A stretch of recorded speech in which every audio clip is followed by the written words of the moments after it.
ਤੁਸੀਂ ਹਾਲੇ ਵੀ ਜਿਉਂਦੇ ਹੋ? ਮੈਨੂੰ ਤਾਂ ਐਸੀ ਮਰ ਗਏ ਹੋਵੋਗੇ। ਤੇ ਉਹ ਜਿਹੜਾ ਫੋਟੋਗ੍ਰਾਫਰ ਸੀ ਆਰਮੀ ਦਾ, ਜਿਹੜਾ ਸਾਨੂੰ ਲੈ ਕੇ ਗਿਆ ਸੀ, ਉਹ ਫਿਰ ਮੈਨੂੰ ਬਹੁਤ ਸਾਲਾਂ ਬਾਅਦ ਜਾ ਕੇ ਮੈਨੂੰ ਬੰਗਲੌਰ ਮਿਲਿਆ। ਉਸ ਦਿਨ ਉਹਨੇ ਕਿਹਾ ਵੀ ਬਹੁਤ ਜ਼ਿਆਦਾ ਉਸ ਦਿਨ ਦੀ ਇੰਟੈਂਸ਼ਨ ਵੀ ਸੀ ਵੀ ਤੈਨੂੰ ਖਤਮ ਕਰਨਾ, ਤੇ ਮੈਂ ਬੜਾ ਖੁਸ਼ ਹਾਂ ਵੀ ਤੂੰ ਜਿੰਦਾ ਹੈ ਹਜੇ ਤੱਕ। ਪੱਤਰਕਾਰ ਦੀ ਛਾਤੀ ਦੇ ਉੱਤੇ ਤਾਣੀਆਂ ਗਈਆਂ ਬੰਦੂਕਾਂ, ਇਹ ਘਟਨਾ ਕੀ ਸੀ ਤੇ ਉਹ ਤੁਸੀਂ ਆਪਣੀ ਅੱਖੀ ਵੇਖੀ ਸੀ ਘਟਨਾ? ਉਸ ਤੋਂ ਕਿਤੇ ਰਿਹਾ ਨਾ ਗਿਆ, ਉਹਨੂੰ ਲੱਗਿਆ ਵੀ ਇਹ ਤਾਂ ਗੱਲ ਬੜੀ ਮਾੜੀ ਹੋ ਗਈ। ਆ ਦੋ ਜਿਹੜੇ ਮਾਰਨ ਵਾਲੇ ਬੰਦੇ ਆ ਉਹ ਦਰਬਾਰ ਸਾਹਿਬ 'ਚ ਹੀ ਰਹਿ ਗਏ ਆ ਜਾਂ ਅੰਦਰ ਹੈ। ਜਿਹੜੇ ਉਹ ਮਾਰਨ ਵਾਲੇ ਬੰਦੇ ਸੀ ਉਹਨਾਂ ਨੂੰ ਪਤਾ ਲੱਗ ਗਿਆ ਵੀ ਹੁਣ ਅਸੀਂ ਐਕਸਪੋਜ਼ ਹੋਵਾਂਗੇ, ਤੇ ਉਹਨਾਂ ਨੇ ਫਿਰ ਉਸ ਨੂੰ ਮਾਰਨ ਦੀ ਕੋਸ਼ਿਸ਼ ਕੀਤੀ, ਪਰ ਹਰਵੀਰ ਭੰਮਰ ਨੂੰ ਪਤਾ ਲੱਗ ਗਿਆ ਵੀ ਮੈਨੂੰ ਮਾਰ ਦੇਣਾ ਸੀ। ਉਸ ਵੇਲੇ ਦੇ ਪੱਤਰਕਾਰ ਸੀ ਬਹੁਤੇ ਲੈਫਟ ਤੋਂ ਇਸ ਪਾਸੇ ਆਏ ਸੀ, ਬਹੁਤੇ ਲੈਫਟ ਤੋਂ ਆਏ ਸੀ, ਤੇ ਉਹ ਲੈਫਟ ਵਾਲਾ ਕਰਕੇ ਤੂੰ ਆਖੇ ਵੀ ਭਿੰਡਰਾਂ ਵਾਲੇ ਦਾ ਚੇਲਾ ਤਾਂ ਨਹੀਂ ਬਣ ਜਾਏਗਾ। ਇੱਕ ਹੋਰ ਉਸ ਖਬਰ ਦਾ ਪਿਛੋਕੜ ਕੀ ਸੀ ਤੇ ਉਹ ਪੂਰੀ ਖਬਰ ਕੀ ਸੀ ਜਿਸ ਵਕਤ ਡੀਸੀ ਰਮੇਸ਼ ਇੰਦਰ ਸਿੰਘ ਤੁਹਾਨੂੰ ਕਹਿੰਦੇ ਆ ਕੇ ਕਿਹਾ ਜਾਂ ਫੋਨ ਤੇ ਕਿਹਾ ਵੀ ਉਹ ਤੁਹਾਡੀ ਜਿਹੜੀ ਖਬਰ ਹੈ ਸਰਾਸਰ ਝੂਠੀ ਹੈ, ਤਾਂ ਤੁਸੀਂ ਫਿਰ ਕੀ ਜਵਾਬ ਦਿੱਤਾ? ਕਿ ਨਾ ਆਰਮੀ ਨੇ ਵਾਲ ਵਿੰਗਾ ਤੁਹਾਡਾ ਕੀਤਾ, ਨਾ ਪੁਲਿਸ ਨੇ। ਪੁਲਿਸ ਵੱਲੋਂ ਕਿਸ ਪੱਧਰ ਤੇ ਥ੍ਰੈਟ ਸੀ? ਅੱਜ ਇੱਥੇ ਫਲਾਣੇ ਪੁਲਾਂ ਦੇ ਉੱਤੇ ਤਰਨਤਾਰਨ ਤੋਂ ਆ ਰਹੇ ਸੀ ਇੱਕ ਸ਼ੱਕੀ ਨੌਜਵਾਨ, ਅਸੀਂ ਘੇਰਿਆ, ਉਹਨਾਂ ਨੇ ਗੋਲੀ ਚਲਾਤੀ, ਪੁਲਿਸ ਨੇ ਅੱਗੋਂ ਚਲਾਈ, ਉਹਦੇ 'ਚ 2 ਮਰ ਗਏ, 4 ਜ਼ਖਮੀ ਹੋ ਗਏ, ਉਹਨਾਂ ਤੋਂ ਇੰਨੇ ਹਥਿਆਰ ਫੜੇ ਗਏ। ਇਸ ਕਿਸਮ ਦੀ ਝੂਠ ਦੀ ਜਿਹੜੀ ਖਬਰ ਹੁੰਦੀ ਸੀ ਰੋਜ਼ਾਨਾ ਮਿਲਦੀ ਹੁੰਦੀ ਸੀ। ਕਿ ਤੁਹਾਨੂੰ ਆਰਮੀ ਨੇ ਵੀ ਨਿਸ਼ਾਨਾ ਬਣਾਉਣਾ ਸ਼ੁਰੂ ਕਰਤਾ ਕਿ ਇਸ ਬੰਦੇ ਤੇ ਰੇਡ ਜ਼ਰੂਰੀ ਹੈ। ਮੈਂ ਖਬਰ ਦੇਤੀ ਵੀ ਆਰਮੀ ਵਿਡਰਾ ਕਰ ਲਈ ਹੈ, ਉਦੋਂ ਹੀ ਰੌਲਾ ਪੈ ਗਿਆ। ਤੇ ਜਿਹੜਾ ਜਨਰਲ ਗੌਰੀ ਸ਼ੰਕਰ ਸੀ ਉਹ ਫਿਰ ਉੱਥੋਂ ਹੀ ਡੈਸ਼ ਕੀਤਾ, ਉਹਨੇ ਬਾਈ 에ਅਰ ਗਿਆ ਸਰਕਟ ਹਾਊਸ ਅੰਮ੍ਰਿਤਸਰ, ਉੱਥੇ ਮੈਨੂੰ ਵੀ ਬੁਲਾ ਲਿਆ। ਉਹਨਾਂ ਦਿਨਾਂ 'ਚ ਰਮੇਸ਼ ਦੇ ਡੀਸੀ ਦੇ ਲੈਵਲ ਤੇ ਕਹਿੰਦਾ ਤੁਹਾਡੀ ਖਬਰ ਗਲਤ ਹੈ, ਤੁਸੀਂ ਸੋਰਸ ਦੱਸੋ। ਤੇ ਮੈਂ ਡੀਸੀ ਨੂੰ ਇਸ ਨੂੰ ਰਮੇਸ਼ ਨੂੰ ਕਿਹਾ ਮੈਂ ਸੋਰਸ ਤਾਂ ਨਹੀਂ ਦੱਸ ਸਕਦਾ। ਮੈਨੂੰ ਲੱਗਿਆ ਸੀ ਵੀ ਇਹ ਹੁਣ ਅਰੈਸਟ ਕਰਨਗੇ, ਪੁਲਿਸ ਵੀ ਸਾਰੀ ਆਲੇ ਦੁਆਲੇ ਸੀਗੀ ਸਾਰੀ। ਤੇ ਰਾਜੀਵ ਗਾਂਧੀ ਦੀ ਜਿਹੜੀ ਝੰਡੇ ਵਾਲਾ RSS ਦਾ ਉੱਥੇ ਸੈਂਟਰ ਹੈ ਦਿੱਲੀ ਦੇ ਵਿੱਚ, ਉੱਥੇ ਅਸੀਂ ਕਵਰ ਕਰਨ ਗਏ। ਜਦੋਂ ਮੈਨੂੰ ਦੇਖਿਆ ਸਾਰੇ ਗਰੁੱਪ 'ਚ ਪੱਤਰਕਾਰਾਂ ਦੇ ਜਾਂਦੇ, ਤੇ ਇੱਕ ਉੱਥੋਂ ਦਾ DCP ਆਇਆ, ਕਹਿੰਦਾ ਆਪ, ਮੈਂ ਉਹਨੂੰ ਕਾਰਡ ਦਿਖਾਇਆ, ਤੇ ਉਹ ਫਿਰ ਵੀ ਉਸ ਨੂੰ ਤਸੱਲੀ ਨਾ ਹੋਈ। ਉਸਨੇ ਮੇਰੇ ਤੇ ਇੱਕ DSP ਦੇ 2-3 ਪੁਲਿਸ ਵਾਲਿਆਂ ਦੀ ਡਿਊਟੀ ਲਾ ਕੇ ਮੈਨੂੰ ਸਾਰੇ ਪੰਡਾਲ ਤੋਂ ਬਾਹਰ ਕਰਕੇ ਵੀ ਉੱਥੇ ਬੈਠੋ ਤੁਸੀਂ। ਮੈਂ ਕਿਹਾ ਮੈਂ ਤਾਂ ਰਿਪੋਰਟਿੰਗ ਕਰਨੀ ਹੈ। ਜਿੰਨਾ ਚਿਰ ਪ੍ਰੋਗਰਾਮ ਚੱਲਦਾ ਰਿਹਾ ਮੇਰੇ ਆਲੇ ਦੁਆਲੇ ਉਹ ਪੁਲਿਸ ਵਾਲੇ ਬੈਠੇ ਰਹੇ, ਤੇ ਸਿੱਖ ਹੋਣ ਦਾ ਇੰਨਾ ਉੱਥੇ ਉਦੋਂ ਖਮਾਜਾ ਭੁਗਤਣਾ ਪੈਂਦਾ ਸੀ ਵੀ ਜਾਂ ਤਾਂ ਇਸ ਦੀ ਬਦਲੀ ਕਰ ਦਿਓ, ਤੇ ਜਾਂ ਅਸੀਂ ਇਸ ਨੂੰ ਹੁਣੇ ਅਰੈਸਟ ਕਰਨ ਲੱਗੇ ਹਾਂ।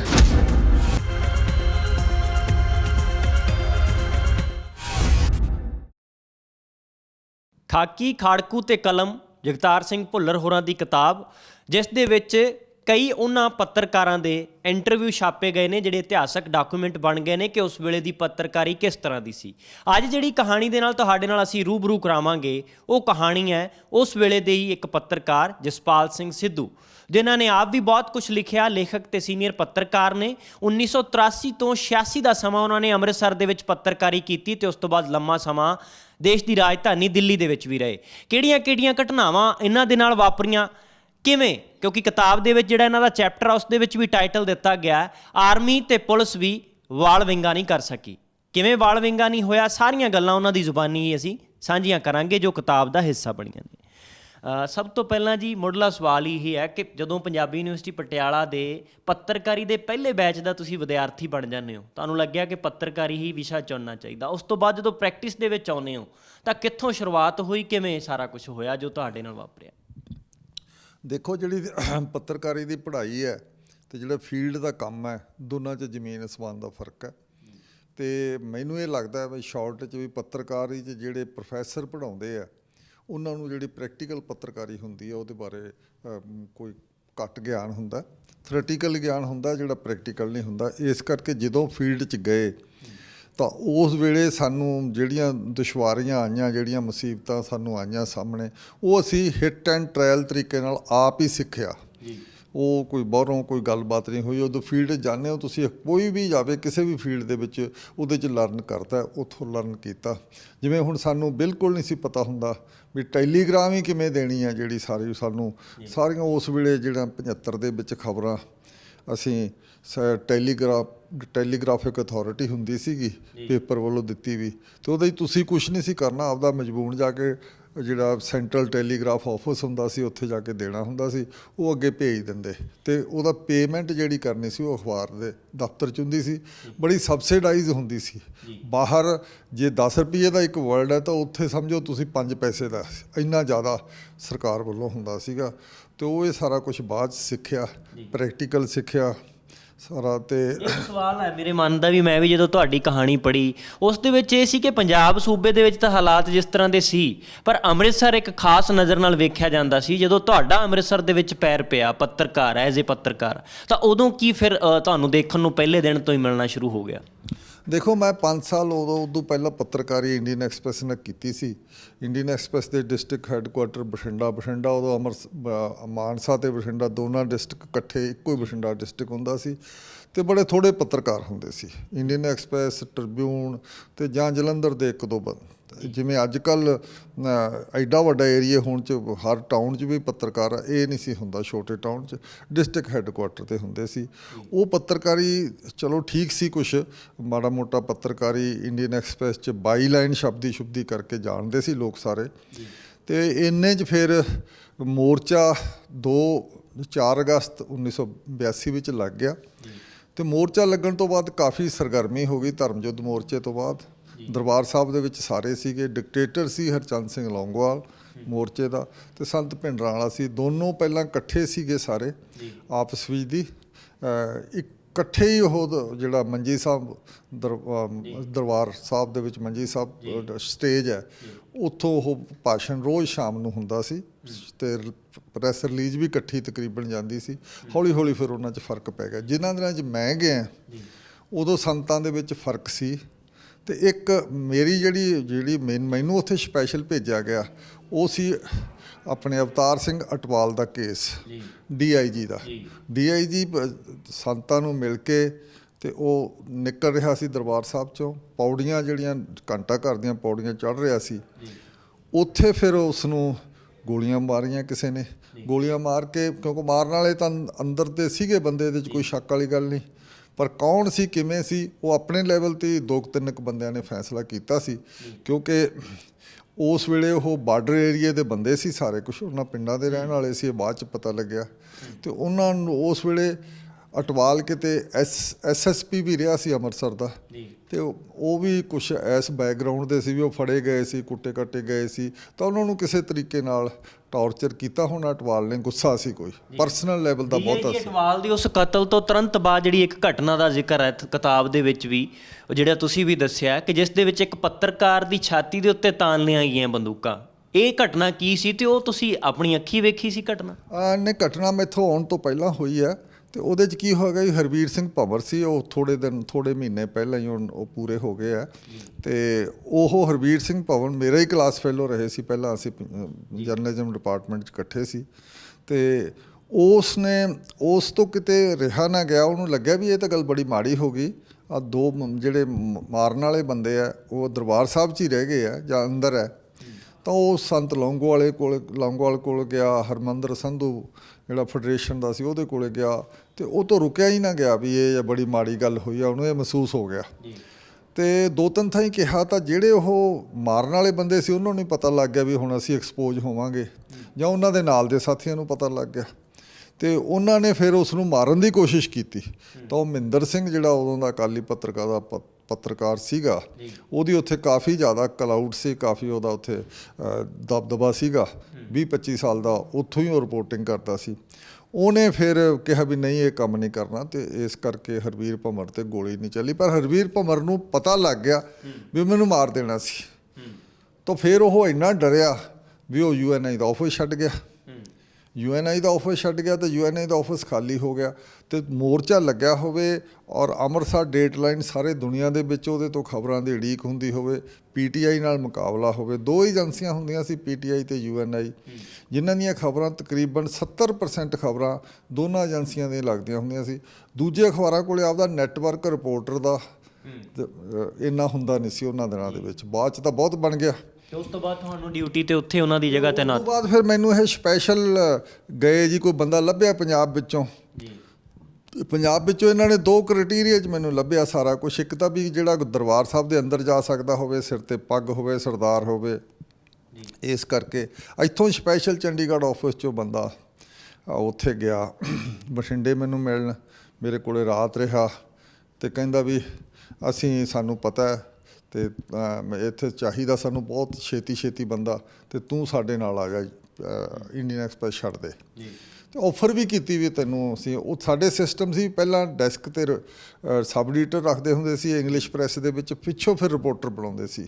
ਉਹ ਕਹਿੰਦੇ ਵੀ ਤੁਹਾਨੂੰ ਰਿਪੋਰਟਰ ਦੇ ਲੈਵਲ ਤੇ ਪ੍ਰਮੋਸ਼ਨ ਦੇ ਕੇ ਰੱਖ ਲਾਂਗੇ, ਤੇ ਆਫਿਸ ਦਾ ਇੰਚਾਰਜ, ਸਾਡਾ ਆਫਿਸ ਖਾਲੀ ਪਿਆ, ਬੜਾ ਨੁਕਸਾਨ ਹੋ ਰਿਹਾ।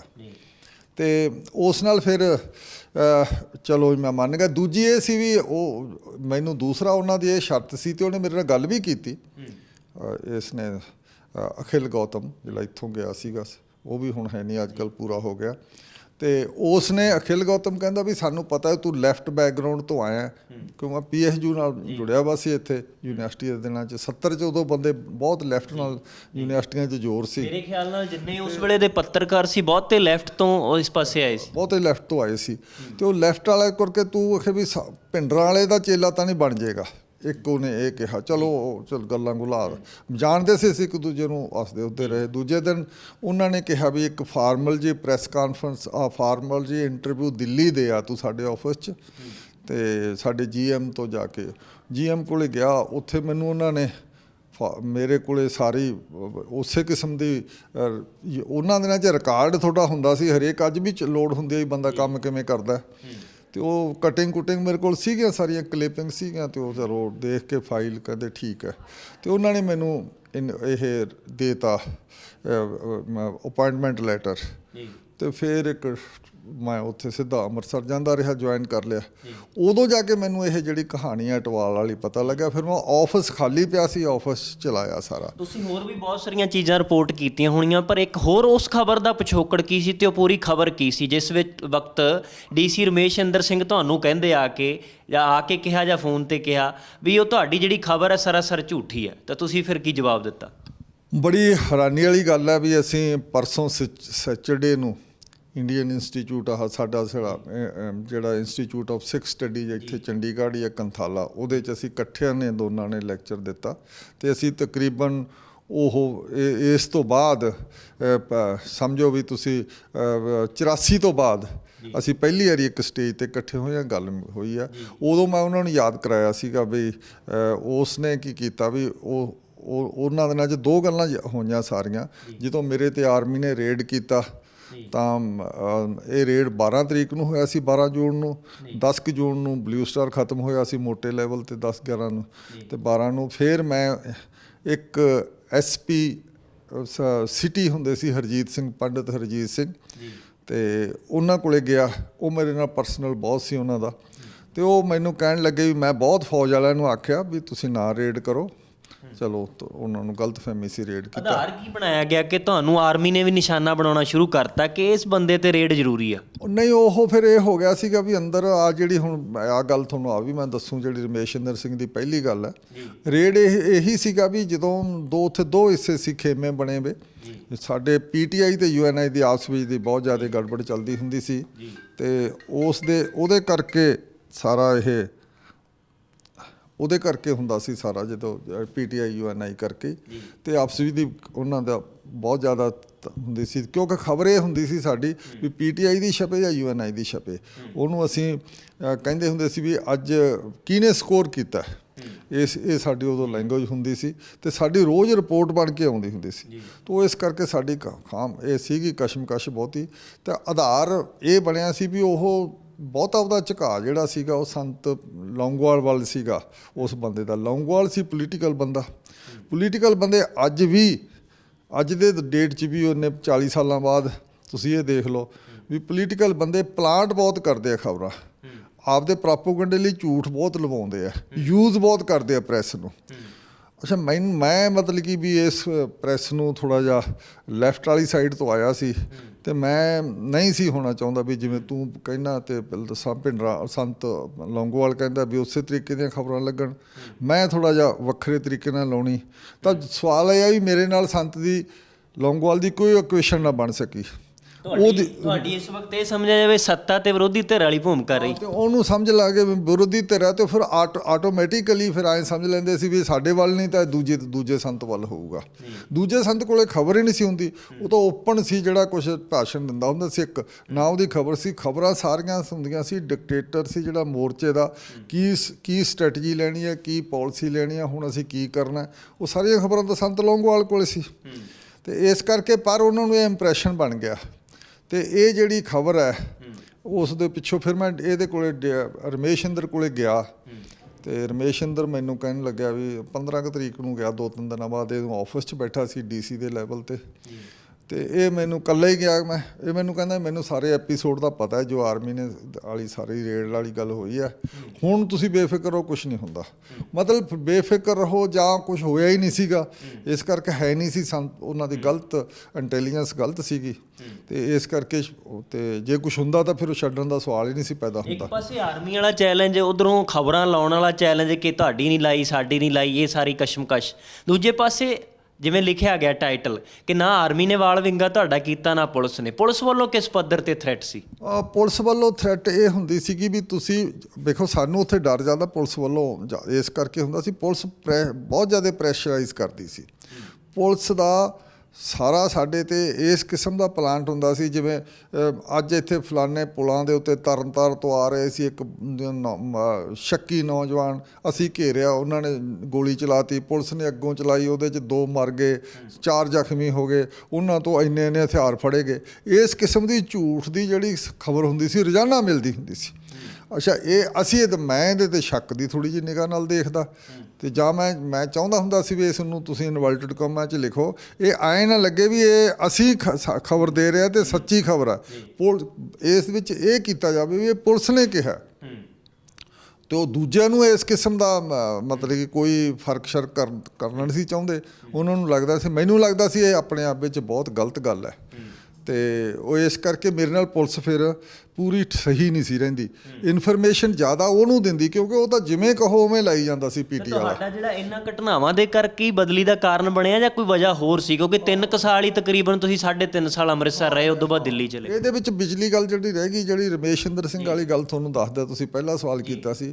ਰਮੇਸ਼ਇੰਦਰ ਸਿੰਘ ਉਦੋਂ ਪਿੱਛੋਂ ਕੀ ਹੋਇਆ ਵੀ ਸਾਲ ਕੁ ਪੂਰੇ ਹੋਣ ਤੋਂ ਪਿੱਛੋਂ, ਸਾਲ ਜੇ ਪੂਰਾ ਨਹੀਂ ਸੀ ਹੋਇਆ, ਇਹਨਾਂ ਨੇ ਆਰਮੀ ਦਾ 1 ਸਾਲ ਆਰਮੀ ਰਹੀ ਸੀ ਸਾਡੇ ਦਰਬਾਰ ਸਾਹਿਬ ਤੋਂ ਬਾਅਦ, ਸਾਰੇ ਪੰਜਾਬ ਤੇ ਆਰਮੀ ਦਾ ਰੂਲ ਰਿਹਾ ਸੀ। ਫਿਰ ਇਹਨਾਂ ਨੇ ਕਹਿੰਦਾ ਆਰਮੀ ਟੈਕਟੀਕਲੀ ਜਿਹੜੀ ਪਬਲਿਕ ਪਲੇਸਿਸ 'ਚੋਂ ਹੌਲੀ ਹੌਲੀ ਵਿਡਰਾ ਕਰ ਲਈ। ਤੇ ਮੈਨੂੰ ਪਤਾ ਲੱਗਿਆ ਵੀ ਆਰਮੀਆਂ ਜਿਹੜੀ ਵਿਡਰਾ ਕਰ ਲਈ ਹੈ। ਤੇ ਪਰ ਉਹ ਜਿਹੜੀ ਬੈਰਕਾਂ ਹੈਗੀਆਂ ਸਾਰੀਆਂ ਜਾਂ ਆਰਮੀ ਕੰਟੋਨਮੈਂਟਸ ਉਹਨਾਂ 'ਚ ਰੈਡੀ ਰੱਖੀ ਜਾਊਗੀ। ਤਾਂ ਮੈਂ ਖਬਰ ਦਿੱਤੀ ਵੀ ਆਰਮੀ ਵਿਡਰਾ ਕਰ ਲਈ ਹੈ। ਤਾਂ ਵਿਡਰਾ ਕਰ ਲਈ ਤਾਂ ਉਹਨਾਂ ਦਿਨਾਂ ਵਿੱਚ ਹਜੇ ਗੌਰੀ ਸ਼ੰਕਰ, ਜਨਰਲ ਗੌਰੀ ਸ਼ੰਕਰ ਸਾਡੇ ਇੱਥੇ ਸਿਕਿਉਰਿਟੀ ਇੰਚਾਰਜ ਸੀਗਾ, ਪੁਲਿਸ ਦਾ ਫੌਜ ਦਾ ਹੀ ਕੰਟਰੋਲ ਸੀਗਾ। ਤਾਂ ਜਦੋਂ ਇਹ ਦੇਤੀ ਤਾਂ ਇਹ ਆਪਣੇ ਟ੍ਰਿਬਿਊਨ, ਇੰਗਲਿਸ਼ ਟ੍ਰਿਬਿਊਨ ਦੇ ਫਰੰਟ ਪੇਜ 'ਤੇ ਛੋਟੀ ਜਿਹੀ ਲੱਗੀ, ਪਰ ਬੜੀ ਅਹਿਮ ਖਬਰ ਸੀ। ਉਦੋਂ ਹੀ ਰੌਲਾ ਪੈ ਗਿਆ ਤੇ ਜਿਹੜਾ ਜਨਰਲ ਗੌਰੀ ਸ਼ੰਕਰ ਸੀ ਉਹ ਫਿਰ ਉੱਥੋਂ ਹੀ ਡੈਸ਼ ਕੀਤਾ, ਉਹਨੇ ਬਾਈ 에ਅਰ ਗਿਆ ਸਰਕਟ ਹਾਊਸ ਅੰਮ੍ਰਿਤਸਰ, ਉੱਥੇ ਮੈਨੂੰ ਵੀ ਬੁਲਾ ਲਿਆ। ਮਤਲਬ ਕਿ ਉੱਥੇ ਪੁਲਿਸ ਗਈ, ਪੁਲਿਸ ਮੈਨੂੰ ਘੇਰੇ 'ਚ ਲੈ ਆਈ। ਤਾਂ ਉੱਥੇ ਫਿਰ ਸਾਰੇ ਬੈਠੇ ਸੀਗੇ ਸਾਰੇ, ਤਾਂ ਉਹਦੇ 'ਚ ਕਹਿੰਦੇ ਤੁਸੀਂ ਵਿਡਰਾ ਕਰੋ। ਉਹਨਾਂ ਦਿਨਾਂ 'ਚ ਹੀ ਰਮੇਸ਼ਇੰਦਰ DC ਦੇ ਲੈਵਲ 'ਤੇ ਕਹਿੰਦਾ ਤੁਹਾਡੀ ਖਬਰ ਗਲਤ ਹੈ, ਤੁਸੀਂ ਸੋਰਸ ਦੱਸੋ। ਤੇ ਮੈਂ DC ਨੂੰ ਇਸ ਨੂੰ ਰਮੇਸ਼ਇੰਦਰ ਨੂੰ ਕਿਹਾ ਵੀ ਮੈਂ ਸੋਰਸ ਤਾਂ ਨਹੀਂ ਦੱਸ ਸਕਦਾ। ਤਾਂ ਚਲੋ ਇਹ ਸ਼ਾਮ ਤੱਕ ਮੈਂ ਜੇ ਵੈਸੇ ਤੁਸੀਂ ਆਪਣਾ ਵਰਸ਼ਨ ਦੇ ਦਿਓ।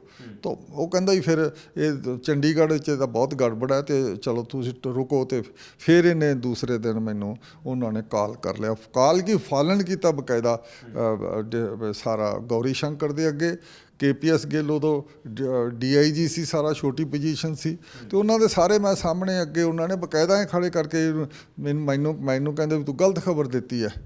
ਚਲੋ ਮੈਂ ਗੌਰੀ ਸ਼ੰਕਰ ਨੂੰ ਕਿਹਾ ਵੀ ਜੇ ਗਲਤ ਹੈ ਤਾਂ ਤੁਸੀਂ ਆਪਣਾ ਵਰਸ਼ਨ ਦੇ ਦਿਓ। ਉਹ ਕਹਿੰਦੇ ਨਹੀਂ ਤੂੰ ਆਪ ਠੀਕ ਕਰ। ਉਹ ਮਤਲਬ ਕਿ ਇੱਕ ਪ੍ਰੈਸ਼ਰ ਪਾਉਣ ਦਾ ਟੈਕਟਿਕ ਸੀ ਤੇ ਸਾਰਾ ਕੁਛ।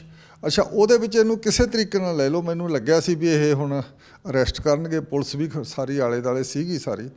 ਤੇ ਮੈਂ ਆਖਿਆ ਵੀ ਚਲੋ ਠੀਕ ਮੈਂ ਕਰ ਦੂੰ, ਪਰ ਮੈਂ ਕੀਤਾ ਨਹੀਂ। ਉਦੋਂ ਪਿੱਛੋਂ ਜਾ ਕੇ। ਤਾਂ ਕਿਸੇ ਨੇ ਫਿਰ ਬਾਅਦ 'ਚ ਪੁੱਛਿਆ ਵੀ ਨਹੀਂ, ਨਾ ਕਿਸੇ ਨੇ ਕੁਛ ਕਿਹਾ, ਨਾ ਕੋਈ ਗੱਲ ਹੋਈ ਬਾਅਦ 'ਚ। ਪਰ ਇਹ ਸਾਰਾ ਕੁਛ ਪੁਲਿਸ ਵੱਲੋਂ ਸਾਨੂੰ ਪ੍ਰੈਸ਼ਰ ਰਹਿੰਦਾ ਹੀ ਹੁੰਦਾ ਸੀ।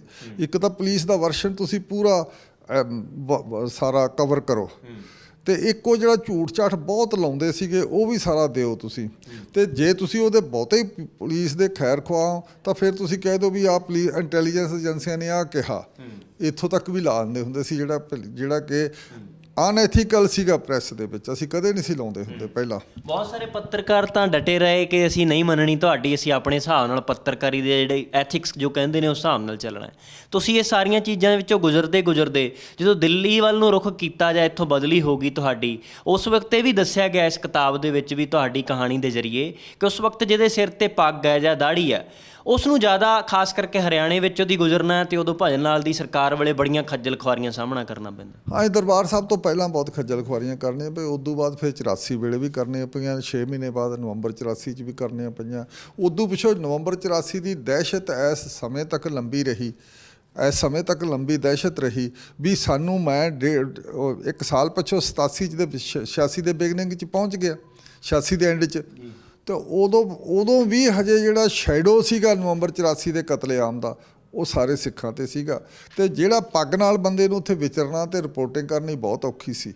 ਤੇ ਇਸ ਕਰਕੇ ਮੈਨੂੰ ਸਾਰਾ ਆਇਡੈਂਟੀ ਕਾਰਡ ਸਾਹਮਣੇ ਰੱਖਣਾ ਪੈਣਾ ਸੀ। ਉੱਥੋਂ ਦੀ ਇੱਕ ਘਟਨਾ ਜਿਹੜੀ ਬੜੀ ਇੰਪਾਰਟੈਂਟ ਹੈ, ਜਿਹੜੀ ਪੁਲਿਸ ਕਿਵੇਂ ਤੰਗ ਕਰਦੀ ਸੀ, ਉਹ ਇਹ ਹੈ ਵੀ ਮੈਂ ਕੁਛ ਅਸੀਂ ਰਿਪੋਰਟਰ ਸੀ ਸਾਰੇ, ਤੇ ਰਾਜੀਵ ਗਾਂਧੀ ਦੀ ਜਿਹੜੀ ਝੰਡੇ ਵਾਲਾ RSS ਦਾ ਉੱਥੇ ਸੈਂਟਰ ਹੈ ਦਿੱਲੀ ਦੇ ਵਿੱਚ, ਉੱਥੇ ਅਸੀਂ ਕਵਰ ਕਰਨ ਗਏ। ਉਹ ਜੋ ਬੋਲਣਾ ਸੀ ਉਹਨੇ ਉਸ ਦਿਨਾਂ 'ਚ ਪ੍ਰਾਈਮ ਮਿਨਿਸਟਰ ਬਣਿਆ ਵਾ ਸੀ ਇੰਦਰਾ ਗਾਂਧੀ ਦੇ ਅਸੈਸੀਨੇਸ਼ਨ ਤੋਂ ਬਾਅਦ। ਉੱਥੇ ਜਦੋਂ ਅਸੀਂ ਕਰ ਰਹੇ ਸੀ ਤਾਂ ਜਦੋਂ ਮੈਨੂੰ ਦੇਖਿਆ ਸਾਰੇ ਗਰੁੱਪ 'ਚ ਪੱਤਰਕਾਰਾਂ ਦੇ ਜਾਂਦੇ, ਤੇ ਇੱਕ ਉੱਥੋਂ ਦਾ DCP ਆਇਆ, ਉੱਥੇ DCP ਕਹਿੰਦੇ ਆ ਪੁਲਿਸ ਨੂੰ, ਪੁਲਿਸ ਦੇ SP ਨੂੰ। DCP ਆਇਆ, ਕਹਿੰਦਾ ਆਪ, ਮੈਂ ਉਹਨੂੰ ਕਾਰਡ ਦਿਖਾਇਆ ਤੇ ਉਹ ਫਿਰ ਵੀ ਉਸ ਨੂੰ ਤਸੱਲੀ ਨਾ ਹੋਈ। ਉਸਨੇ ਮੇਰੇ ਤੇ ਇੱਕ DSP ਤੇ 2-3 ਪੁਲਿਸ ਵਾਲਿਆਂ ਦੀ ਡਿਊਟੀ ਲਾ ਕੇ ਮੈਨੂੰ ਸਾਰੇ ਪੰਡਾਲ ਤੋਂ ਬਾਹਰ ਕਰਕੇ ਵੀ ਉੱਥੇ ਬੈਠੋ ਤੁਸੀਂ। ਮੈਂ ਕਿਹਾ ਮੈਂ ਤਾਂ ਰਿਪੋਰਟਿੰਗ ਕਰਨੀ ਹੈ। ਤੇ ਉਹ ਕਹਿੰਦਾ ਵੀ ਨਹੀਂ ਤੁਸੀਂ ਬਾਹਰ ਜਾਓ।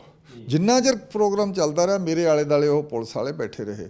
ਮੈਂ ਆ ਕੇ ਦਫ਼ਤਰ 'ਚ ਵੀ ਦੱਸਿਆ ਸਾਰੇ ਸਾਡੇ ਐਡੀਟਰ ਨੂੰ, ਸੀਨੀਅਰ ਸਾਡੇ ਨਾਲ ਵੀ, ਅਸੀਂ 40 ਕੁਲੀਗ ਸੀਗੇ ਉੱਥੇ ਰਿਪੋਰਟਰ ਦੇ ਲੈਵਲ 'ਤੇ, ਵੱਡਾ ਸਾਡਾ ਆਫਿਸ ਸੀ, ਹੈੱਡ ਆਫਿਸ। ਤੇ ਕਿਸੇ ਨੇ ਵੀ ਨਹੀਂ ਹਿੰਮਤ ਪਈ ਵੀ ਇਹ ਗੱਲ ਵੀ ਸਰਕਾਰ ਨੇ ਗਲਤ ਕੀਤਾ ਕੰਮ। ਬਹੁਤ ਇਸ ਕਿਸਮ ਦੀ ਦਹਿਸ਼ਤ ਪੁਲਿਸ ਦੀ ਸਾਰੀ ਕੁਛ ਸੀਗੀ। ਤੇ ਸਿੱਖ ਹੋਣ ਦਾ ਇੰਨਾ ਉੱਥੇ ਉਦੋਂ ਖਮਾਜਾ ਭੁਗਤਣਾ ਪੈਂਦਾ ਸੀ। ਤੇ ਇਹ ਮੈਂ ਪਾਰਲੀਮੈਂਟ ਦੀ ਕਵਰੇਜ ਤੱਕ ਵੀ ਭੁਗਤਦਾ ਰਿਹਾ। ਇਸੇ ਕਰਕੇ ਪਾਰਲੀਮੈਂਟ ਜਦੋਂ ਐਂਟਰ ਹੋਣਾ ਤਾਂ ਜਿਹੜਾ ਆਇਡੈਂਟੀ ਕਾਰਡ ਸੀ ਸਾਰਾ, ਉਹਨੂੰ ਗਲ 'ਚ ਪਹਿਲਾਂ ਸਾਹਮਣੇ ਲਟਕਾ ਕੇ ਜਾਣਾ।